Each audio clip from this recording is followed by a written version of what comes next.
이 시간에 마음에 새겨주신 새 언약이라는 제목으로 하나님의 말씀을 나누려고 하는데요. 예레미야 선지자가 다른 선지자들도 하나님의 말씀을 전하고 하나님께 많이 쓰임 받았는데, 예레미야 선지자가 특별히 마음에 와닿았던 것은 자신의 죄 때문에, 자신의 문제 때문에 하나님 앞에 눈물로 기도한 게 아니고요, 민족의 죄악을 나의 죄악으로 품고, 민족의 아픔을 나의 아픔으로 품고, 민족을 위해서 눈물을 흘리는 그러한 선지자였다는 거예요. 끊임없이 자신의 민족인 유다 민족이 하나님 앞에 회개하고 돌아오시도록 밤낮으로 눈물로 기도했던 선지자라고 예레미야서 9장 1절에 보면요, 어찌하면 내 머리는 물이 되고 내 눈은 눈물 근원이 될고 죽임을 당한 딸 내 백성을 위하여 주야로 울리로다. 마치 죽임을 딴 딸을 위해서 애통하고 애곡하는 것처럼 여전히 말씀을 선포해도 그 마음이 완악해서 하나님께로 돌이키지 않는 유다 백성을 향해서 주야로 눈물로 부르짖는 것을 볼 수가 있는데요. 계속 죄악 가운데 있으면, 하나님께로 돌이키지 아니하면 하나님께서 아수르를 통해서 자신의 민족인 유다 민족에게 하나님께서 심판하셔서 재앙을 줄 것에 대해서 끊임없이 말씀을 선포했죠. 실제로 아수르 사네립 왕이 북이스라엘은 멸망시키고요, 남유다를 공격했을 때 그때 또 하나님의 사람이었던 히스기야 왕의 또 기도를 통해서 잠깐 동안 남유다가 아수르의 공격으로부터 벗어나고 아수르 군대는 다시 돌아가는 일이 있었어요.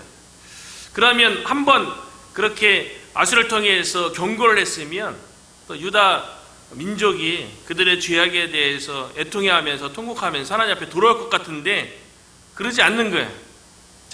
잠깐 기도를 통해서 유다 민족이 위협으로부터 벗어났지만 여전히 죄악 가운데 있는 모습을 보면서 결국 하나님께서 예레미야 선지자를 통해서 바벨론에 의해서 남유다가 멸망할 것이고 바벨론의 포로로 잡혀가서 70년 동안 고통 가운데 있을 것에 대해서 예레미야 25장과 29장에 두 군데에 걸쳐서 하나님의 말씀으로 유다 백성을 향해서 선포하게 되는 거예요. 그러니까 참 신기하죠. 우리가 구약 성경에 여러 가지 구약의 역사 속에서 어떻게 하나님의 수많은 기적을 보고 우리 하나님을 잘 믿지 못할까 이런 의문도 있고, 또 하나는 하나님의 심판과 하나님께서 주신 재앙을 경험하고도 어떻게 하나님 앞에 하나님만 바라보고 의지하면서 신앙생활을 잘 이렇게 못할까, 우리가 이제 그런 궁금증을 가질 때가 있는데, 구약 성경은 궁극적으로 뭘 얘기하냐면 인간의 힘으로, 인간의 노력으로 신앙생활 아니라는 것을 보여줘요. 인간의 내 열심, 내 굳은 의지 갖고 하나님을 잘 믿고 신앙생활 하는 것이 아니라는 것을 보여주는 거죠. 그래서 하나님께서요, 예레미야 31장에 보면 예레미야 선지자를 통해서 어떤 말씀을 하시냐면, 이제는 새 언약을 통해서 하나님과 하나님의 백성 간의 관계를 다시 세우겠다고 그렇게 말씀하는 거예요. 그래서 31절에 보면 여호와의 말씀이니라, 보라 날이 이르리니 내가 이스라엘 집과 유다 집에 새 언약을 맺으리라. 하나님께서 언약을 통해서 이스라엘과 유다 백성과 하나님과 하나님의 백성과의 관계를 맺었던 거 아니겠어요? 새 언약을 이제 맺겠대요. 그럼 옛 언약은 무엇이겠어요? 옛 언약이 있고 그동안의 하나님의 백성은 옛 언약에 의해서 신앙생활을 해온 거예요. 그럼 옛 언약이 무엇이냐면 32절에 보면 이 언약은 내가 그들의 조상들의 손을 잡고 애굽 땅에서 인도하여 내던 날에 맺은 것과 같지 아니할 것은, 하나님께서 새 언약을 다시 맺는데 그 전에 그러면 하나님의 백성과 맺었던 옛 언약은 무엇이냐? 그것과 새 언약은 완전히 다르대요.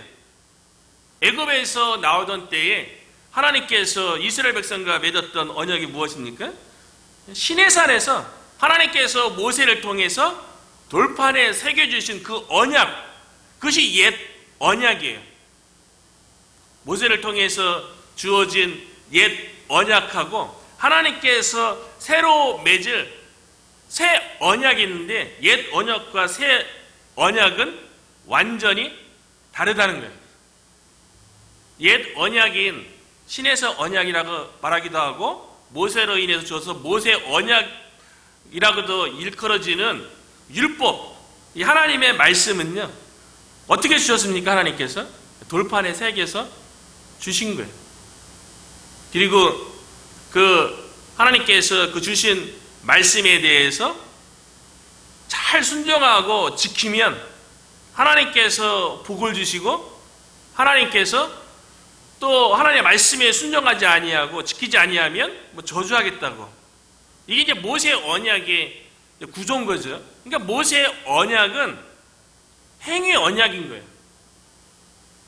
그러니까 백성이 자기의 노력과 힘으로 하나님과 어떻게 관계를 맺냐에 따라서 축복과 저주가 갈리는 행위에 의해서 맺어진 언약이 모세 언약, 옛 언약이 되는 거죠. 출애굽 이후에 이스라엘 백성의 삶을 되돌아보더라도 늘 하나님 앞에 원망과 불평과 늘 넘어지는 모습, 실수하는 모습, 신앙생활 가운데 내 힘으로 하면, 내 행위로 하면 그 결과가 아름답지 못한 것을 옛 언약이 보여주는 거죠. 근데 옛 언약과 맺은 하나님과의 백성과의 그 관계 속에서 하나님의 백성이 북이스라엘은 완전히 실패해갔고요. 아수르에게 멸망했고요. 남유다도 하나님과의 관계가 이제는 깨지고 무너져서 아수르의 포로로 잡혀가는 그런 일들이 벌어질 상황이 된 거죠. 그때에 더 이상 옛 언약 갖고 하나님께서 하나님의 백성과 관계를 유지할 수 없으니까 완전히 새로운 언약을 맺겠다는 거예요.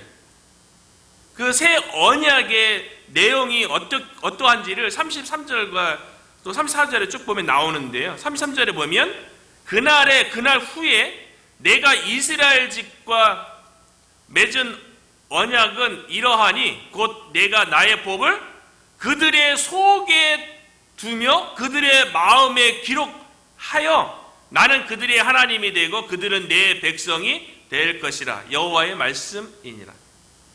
옛 언약에서 하나님의 말씀은요, 돌판에 새겼어요. 그 돌판에 새겨진 그 말씀을 읽고 지식으로 알아서 인간의 그 노력으로 그 말씀을 지키는 걸 통해서 하나님의 백성답게 살아가려고 했었는데, 새 언약에서는요, 하나님께서 하나님의 말씀을 어디다 새기냐면 돌판에 새겨지는 게 아니고요, 문자로 주어지는 게 아니고 우리의 마음에 새기겠대요. 우리의 속에 하나님의 말씀을 둬서 하나님이 우리의 하나님이 되고 우리는 하나님의 백성이 될 것이라고, 새 언약이 어떻게 맺어지는지에 대해서 말씀해 주는 거예요. 더 이상 문자 가지고 하나님의 백성이 되는 게 아니고요, 마음에 새겨지는 말씀을 가지고 하나님의 백성이 된다는 거죠. 새 언약 아래에서는요, 어떻게 마음에 하나님의 말씀이 새겨지겠어요? 오늘날 믿음을 통해서 하나님의 말씀이 우리의 마음 가운데 새겨지는 줄로 믿습니다. 우리가 성경을 보죠. 또 복음에 대해서 듣죠. 듣고서 그 말씀에 대해서 우리가 행위로, 노력으로 하나님의 백성이 되는 시대가 아니고요, 믿음으로 하나님의 말씀을, 복음을 받아들여서 마음에 새겨지게 될 때에 하나님이 나의 하나님이 되고 나는 하나님의 백성이 되는 거죠. 그래서 요한복음 1장 12절과 13절에 보면 영접하는 자, 곧 그 이름을 믿는 자들에게는 하나님의 자녀가 되는 권세를 주셨으니, 영접하는 자, 곧 그 이름을, 예수 그리스도의 이름을 믿는 것을 통해서 복음이, 하나님의 말씀이 마음에 새겨지는 거예요. 새 언약 가운데 하나님의 자녀가 되는 거죠. 그래서 13절에 보면 이는 혈통으로나 육정으로나 사람의 뜻으로 나지 아니하고 오직 하나님께로부터 난 자들이니라. 구약에서 하나님의 백성은 어떻게 맺어졌습니까? 혈통을 통해서요. 이스라엘 민족이라는 혈통을 통해서, 그리고 행위를 통해서 남자의 몸의 일부에 잘라내는 할례를 통해서 하나님의 백성이 되었는데요. 이제 그러한 혈통이라든가 인간의 뜻으로 하나님의 자녀가 되는 시대가 아니라는 거예요. 새 언약 가운데서는 믿음으로 마음에 말씀이 새겨지는 걸 통해서 하나님의 자녀가 된다는 거죠. 우리들도 마찬가지 아니겠어요? 우리들도 믿음으로 예수 그리스도를 마음에 받아들여서 예수 그리스도가 우리의 마음에 새겨져서 하나님의 자녀가 되는 줄로 믿습니다. 교회 나온다고 신앙생활 종교 행위 열심히 하는 것 같고 하나님의 자녀가 되는 게 아니잖아요. 새 언약 시대에는 믿음으로 말씀이 복음의 마음에 새겨질 때 되는 거죠.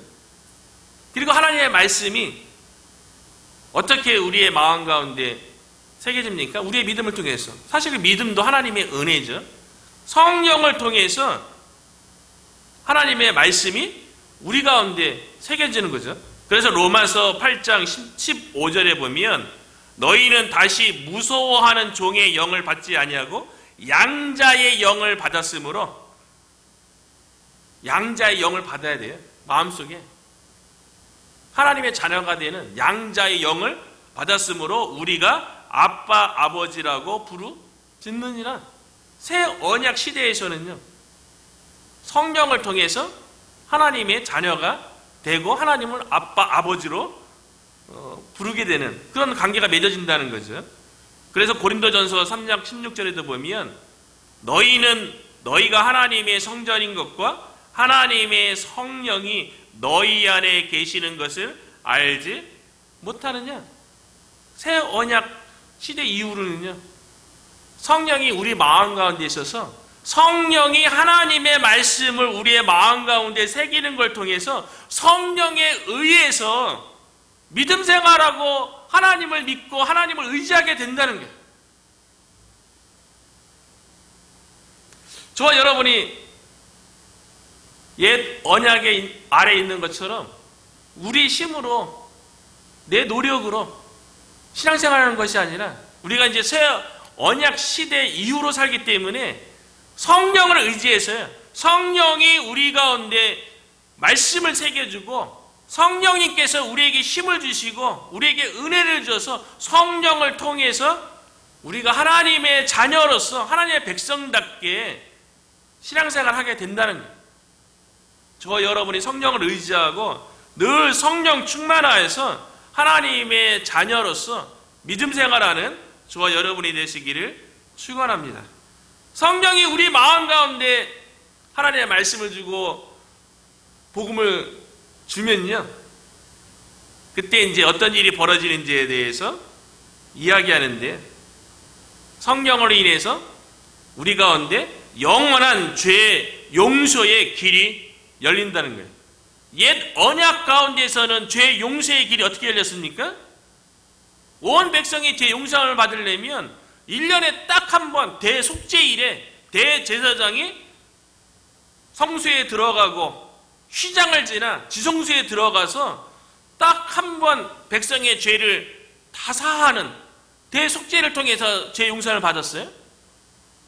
그런데 그 이후에 또 죄 안 짓습니까? 또 죄 짓죠. 때로는 개인적으로 번제를 통해서 하나님 앞에 제사로 나가서 용서함 받는 길이 있었지만 반복적으로 죄를 짓는 일이 벌어지는 거예요. 그런데 새 언약 시대 아래에서는요, 성령이 우리 마음 가운데 말씀을 새기잖아요. 영원한 죄 용서함이 있을 것에 대해서 34절에 보니까요, 후반부에 보면 내가 그들의 악행을 사하고 다시는 그 죄를 기억하지 아니하리라. 여호와의 말씀이니라. 새 언약 아래에서는요, 우리의 모든 악행을 사하고 우리의 죄를 기억하지 않을 정도로 새 언약 아래에서는 한 번에 영원한 죄 용서함의 길이 열린다는 거예요. 성령을 통해서요. 그래서 예수님께서 그 새 언약이 어떻게 맺어지는지에 대해서 예수님이 공생을 마무리할 때 제자들과 더불어 마지막 만찬 하면서 예수님께서 떡과 포도주를 가지시고 이렇게 말씀하잖아요. 누가복음 22장 20절에 저녁 먹은 후에 잔도 이와 같이 하여 가라사대 이 잔은 내 피로 세우는 새 언약이니. 예레미야 선지자가 오늘 본문에서 31장에서 이야기하는 그날에 새 언약을 준다 그러는데 그 새 언약은 어떻게 맺어지는 거냐면 예수님의 피로 세워지는 새 언약이래요. 그거를 통해서 피로 세워지는 예수님께서 십자가에 못 박히시고 흘리시는 그 피로 세워지는 새 언약을 통해서 이제는 더 이상 옛 언약 아래의 백성이 아니라 성령을 통해서 마음에 새겨지는 말씀을 통해서 하나님의 백성이 되어지는, 그래서 영원한 그 피로 세워진 언약을 통해서 죄가 용서함 받는 그런 것이 아니라 피로 세워진 새 언약을 통해서 단 한 번에 영원한 죄 사함을 받게 되었다는 거죠. 그래서 히브리서 9장 12절에 보면요, 염소와 송아지의 피로 하지 아니하고, 이거는 옛 언약 아래에서 죄 용서함 받는 길이죠. 죄 지을 때마다 염소와 송아지를 잡는 거죠. 그런데 새 언약 아래에서 피로 세워진 언약 가운데서는요, 오직 자기의 피로 영원한 속죄를 이루사 단번에 성소에 들어가셨느니라. 영원한 속죄의 길이 열린 거예요. 더 이상 오늘 본문에 있는 것처럼 예레미야 선지자가 예언한 것처럼 그 다시는 그 죄를 기억하지 아니하게 되는 영원한 용서함을 받는 그 길이 피로 세워진 언약, 십자가 언약을 통해서 우리에게 주었다는 거예요. 우리 예수 그리스도를 통해서 과거, 현재, 미래 모든 죄가 우리가 지금 용서함 받은 거 아니겠어요? 이 모든 일들이 반드시 새 언약 가운데 이루어질 것에 대해서 하나님께서 반드시 이루어진다고 보증하기 위해서 35절에 보니까요, 여호와께서 이와 같이 말씀하셨느니라. 그는 해를 낮에 빛으로 주셨고 달과 별들을 밤의 빛으로 정하였고 바다를 뒤 흔들어 그 파도로 소리치게 하나니 그의 이름은 만군의 여호와니라. 낮에 빛을 정하시고 밤에 빛을 정하신 그 창조주 하나님께서 새 언약을 반드시 이룰 것에 대해서, 그래서 반드시 하나님의 말씀이 마음에 새겨지는 시대, 반드시 단 한 번의 영원한 속죄가 이루어지는 그 시대가 이루어질 것에 예언이 되어졌는데, 예수 그리스도의 십자가 사건을 통해서 그 새 언약이 맺어졌고요, 저와 여러분이 그 새 언약 아래에서 신앙생활하게 되었음을 감사하며 예 언약 아래 있는 백성들처럼 우리의 노력과 행위가 아닌 성령님을 의지하고 성령의 힘과 성령의 은혜 아래에서 신앙생활함으로 하나님의 자녀로서 열매 맺는 신앙생활이 되기를 주의 이름으로 축복합니다.